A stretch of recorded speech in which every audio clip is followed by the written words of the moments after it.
annaga iyo majeerteen ayaa cidii dawladii Maxamed Siyaad Barre ku kacay majeerteen 200 saxiix bay lahaayeen maalinta 5 wasiir bay lahaayeen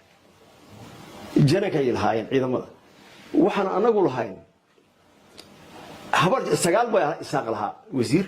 madaxweyne ku xigeen baan lahayn afar ba habar jecelahayd Axmed Xasan Muuse Ismaaciil Cali Bakar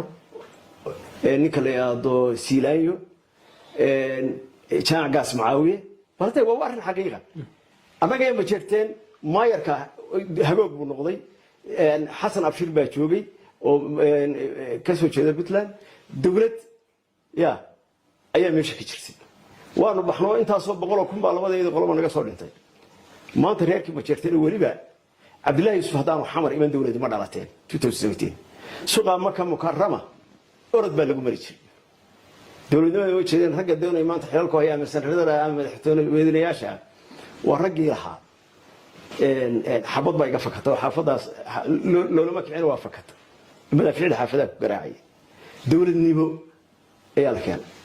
dambiga ugu weyn beeshayda isaaq baa iskale waxa weeyaan sida waxaan ku leenahay in hawiye wax walba gacanta laga saaro oo aan ugu heelino oo dir dabada ka soo qaxayno aan mar walba daarood cadaawadaydu ku jaahisnaato oo aanu dawladnimadii baabino ardaa gacanta u gelino oo taas sawirka maanta lee Xasan Sheekh Maxamuud joogo ya ay noqoto waa wax aad iyo aad bal waxaan ku sheegay ma jeerteen hal safiir male hal wasiir male wasiirkiisa arrimaha dibadda waa taayinta ay joogtay u dhalay agaasiba guud male wasiirku xigeen male hal safiir male wax saxiix dalka waxay ku leeyihiin xeeraryaha guud Soomaali ma anfacaysa madaxtooyadii iyo dawladii oo dhan caasimadii dalka madaxweynihii wixii oo dhan amnigi hay'adaha amniga oo dhan arrimihii gudaha wixii oo dhan safiiradii ya inay ku koobnaato arday yar Soomaali ma qabalaysaa waxa weeyaan waa wax aan runtii Soomaali afixin maanta xeerkan wada wax weey isagoo intaas oo dhan Soomaali ka xishootay oo noqday ninkii ugu maamulka xumaa soddon sanadood baynu hagaajin karnaa waxaynu ku dhaqmaynay soddon sanadood baynu soo karnaa hagaajin laakiin dadka soddon sanadood bay dalkeeni Israaciil ka yahay laakiin dadka ka soddon sanadood ba dadkeeni aynu midayn karnaa lahayd soddon sanadood baynu khayraadkii wadanka u qaybin karnaa lahayd ummadii laakiin jaamac dadka ka arag dadka ka aragtida duwan waxay arkayaan ama u muuqda in Somaliland ay leeyihiin xilligii ugu wanaagsan bay maraysaa muddada dheer ay soo jirtay gula jiri kaasi la saaka wax mar suuqti ugu wanaagsan qof gula jiri ilmada furtinta Somaliland dhaqaale ahaan siyaasad ahaan waxbarasho ahaan nolol ahaan 10 sano ka hor sida ahaan aan ahayn maanta adeer ma hay waqtigiisa barnaamij dhantay iskuulka maxaad ku dagaalantay siyaad barruudhaay maxaad ku dagaalantay wanaagsan baan isla gaara ma anjiyo wax ka wanaagsan baan isla gaara bil walba waxaan ka bixiyaa carruurta dollar ba ka bixiyaa bilaash wax lagu baranaga oo wax ku baran shilin la sii jiro bil walba markay shantay talo soo yiri carruurta waxbarasha balaagimka waxa dollarka laga qaaday carruur dollarka loo gurayo balaag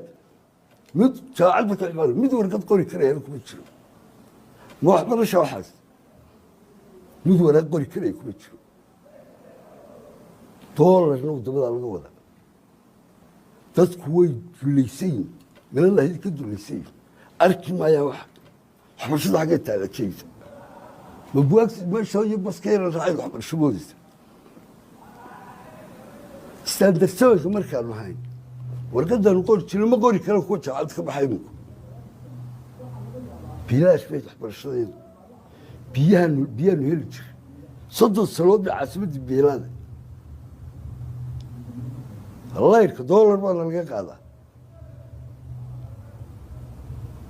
xaguu dakhli ka soo galaa ummadda nolosha wanaagsan xagee taala macaashadooda kasay tahay